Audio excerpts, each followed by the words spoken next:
நாகர்கோவிலில் காவலர்களால் விசாரணை கைதி அடித்து கொலை என குற்றச்சாட்டப்பட்டிருக்கிறது. இது தொடர்பாக மாவட்ட நீதிபதி நேரில் சென்று விசாரணையில் ஈடுபட்டிருக்கிறார்.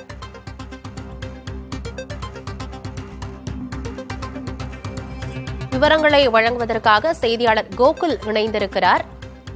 கோகுல், அங்க மாவட்ட நீதிபதி விசாரணையில ஈடுபட்டிருக்கிறதா தகவல் கிடைச்சிருக்கு. என்ன விவரம் தற்போது வரைக்கும் நமக்கு கிடைச்சிருக்கு?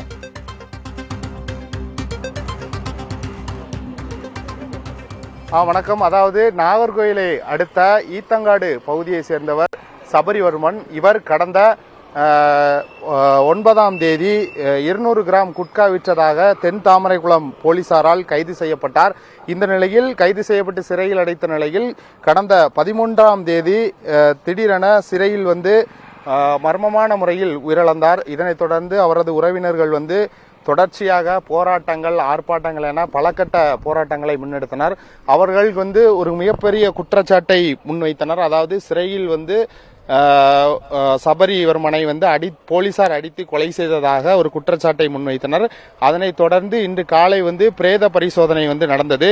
அதாவது 2வது நாளாக உடலை வாங்க மறுத்து உறவினர்கள் ஒரு பக்கம் போராட்டம் நடத்தி வந்த நிலையில் தற்போது எஸ்பி நடத்திய விசாரணையின் முடிவில் தொடர்ந்து நாகர்கோவில் குற்றவியல் நீதிபதி தற்போது உறவினர்களிடம் விசாரணையெல்லாம் முடித்துவிட்டு இன்று மாலைக்கு சரியாக 5 மணி அளவில் நாகர்கோவில் கிளை சிறையில் விசாரணை முடிவுற்ற நிலையில் தற்போது உறவினர்களோடு ஆசாரிப்பள்ளம் அரசு மருத்துவமனை மருத்துவக் கல்லூரியில் தற்போது இந்த பிரேத பரிசோதனை அறிக்கையை சமர்ப்பித்திருக்கிறார். இந்த பிரேத பரிசோதனை அறிக்கையில் கிட்டத்தட்ட 10ற்கும் மேற்பட்ட இடங்களில் காயம் இருந்ததாக சொல்லப்படுகிறது.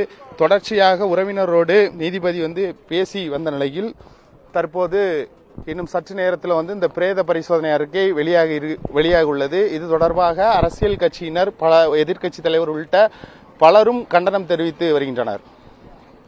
கள விவரங்களுக்கு நன்றி கோகுல்.